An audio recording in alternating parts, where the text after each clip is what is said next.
Hello, hello. So, today we are going to be talking about how to cut metal. There are two different types of metal that we will be cutting here.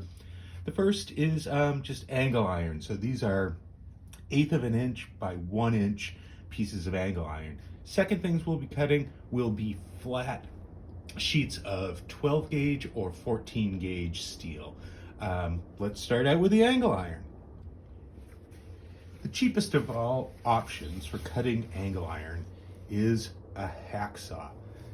This is a pain in the butt, but it works. Let's see.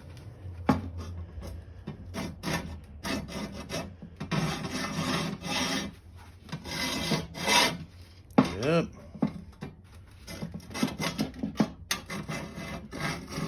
So you just get a mark there and start going. This works. As you can see, I've made a cut into it. It's started to dig in. This takes a long time. This is not the best option, but if you're on a really low budget, it's the cheapest way to go. Now, a far better option for cutting through angle iron is to use an angle grinder with a metal cutoff wheel.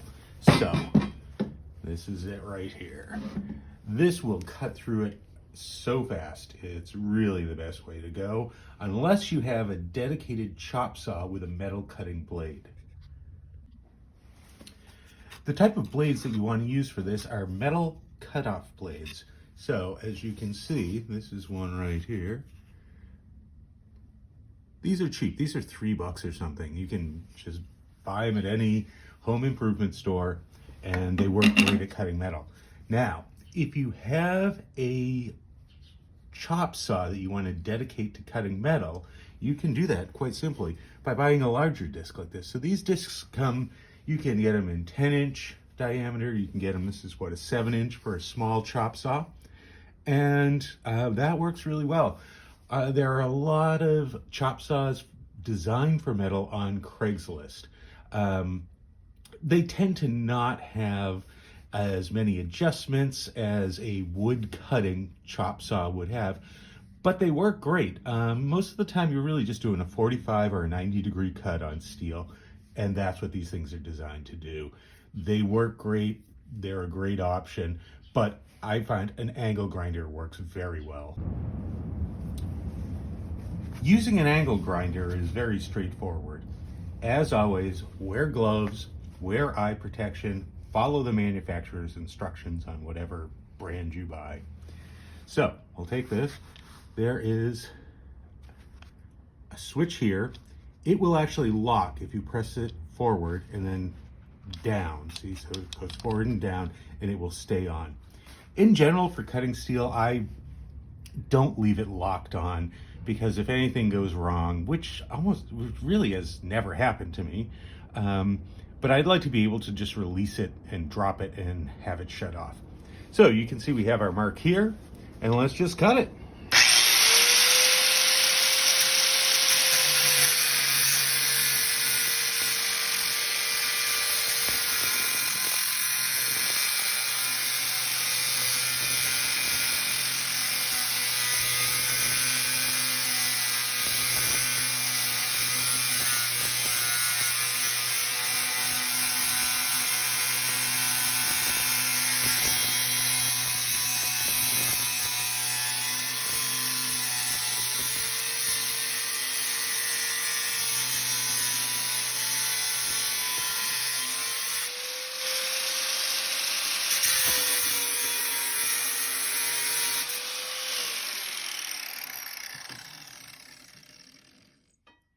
Let it spin down. That will still cut the hell out of you if, even though it's shut off, it takes about 10 seconds, 5 to 10 seconds to stop spinning down. Let that happen and respect your tools. They can really hurt you. But as you can see, that cut it very quickly. We've got two great pieces now and we're ready to move on. Now, one thing you want to be careful of after you've cut any piece of metal, the edges will be very sharp. So you can sort of see some of it in here. These are dangerous as anything. the quickest way and cheapest way to get rid of the sharp edges is to use a file. Just take any file that you have. You want a kind of fine grained file. This is like a 4-sided file. These are really cheap and inexpensive. You should have one of these around. And you just go around and file every single edge that was cut. That will totally work. Coarse sandpaper will actually work to a good degree too. It takes a little more time to do it. Now, if you want to use a power tool to do it, take your angle grinder, swap out the cutting disc. So you have a cutting disc here. We just use that. Swap that out for a flapper wheel. I don't know, this is what they call these things. Grinding and polishing flap disc is what it is. So, when you put that onto an angle grinder, it is basically like a sandpaper conglomeration thingy. This goes to town on it very quickly, so this is my preferred method to do it.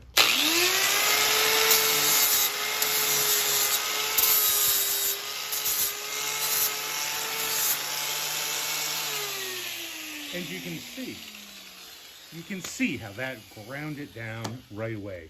These things actually work to a large extent for shaping metal too. I'm just gonna flip this over here. You can see why I gave myself this space on this little workbench that I built, which isn't actually a workbench, it was a Christmas tree stand, but I adapted it. Now we just hit the inside.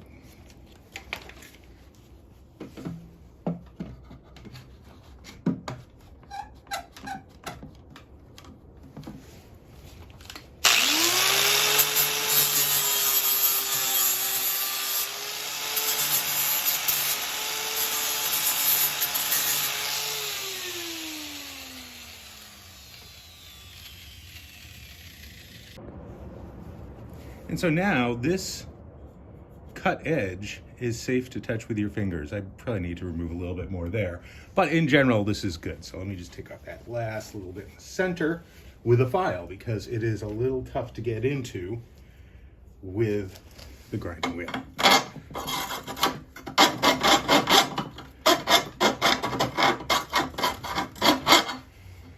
Oh yeah, and now that is fine. So that's totally safe to handle with bare hands at this point. Okay, so on to cutting plate metal, sheet metal, whatever you want to call it. Again, gloves. The edges get sharp, the tools can cut right through your fingers. Be aware of that. So we've measured this piece. This piece does not need to be cut exactly because it's basically going to get bolted onto the back of a kind of smoker attachment to a grill for me. So, a big thing that you need to be aware of whenever you're cutting flat sheet metal is that you want to cut close to the edge. If I were to cut this out here, this thing would be flopping around like crazy. It would be very difficult to cut. So I'm going to keep it right up to the edge. Give myself a little more room here. There we go. I like so. Move that edge out. So I'm cutting right along that black line there. The other thing is to clamp it down well. So in this instance, what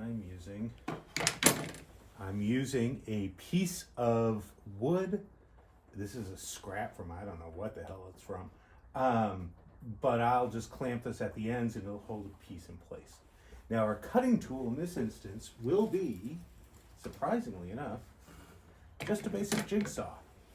The big thing with using a jigsaw is to use good blades. So, this right here, these are sold in 5-packs. You want to buy a 5-pack because you'll burn through them pretty quickly. They get dull. Yeah, once they're dull, they're useless and you need to throw them out. So buy a 5-pack of them. Don't skimp on buying good blades. Blades are the key to using a jigsaw to cut flat metal. So let's clamp it down. When placing your clamp piece, you want to make sure that you allow enough room for the base of your saw to get by it. Now you can also, if you're trying to get an exact cut, you can measure in a second line and clamp the bar right along that line. In this case, I really don't care. This is going to be bolted on to something that has like 1.5 inches of tolerance, so it doesn't really matter all that much.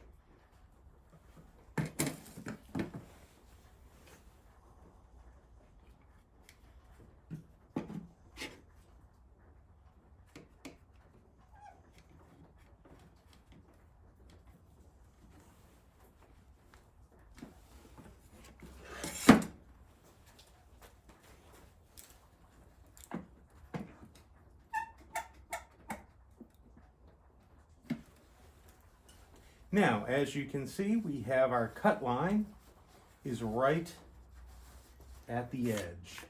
There's very little space. It's maybe about 1/4 of an inch at the most. We have our jigsaw. It has a relatively sharp blade. This one's probably cut through about 4 feet of plate steel like this at this point. And it's still doing okay. So, let's see how it goes.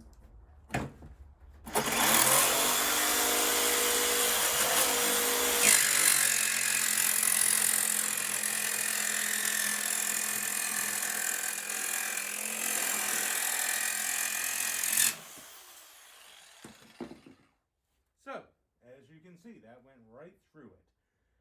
Not the straightest cut. Well, it's pretty straight. It's okay.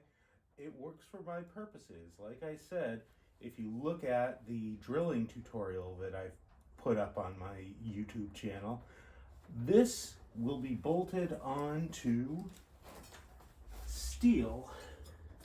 This is about that thick. So, I mean, really, seriously, who cares if this thing is off a little bit? It'll work fine.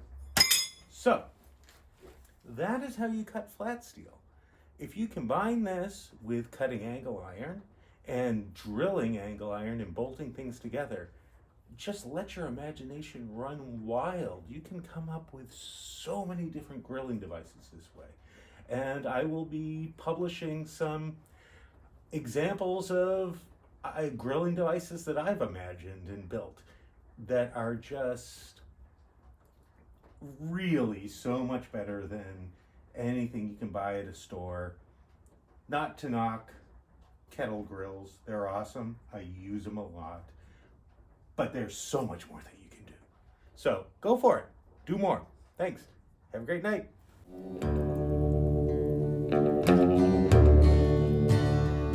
Lady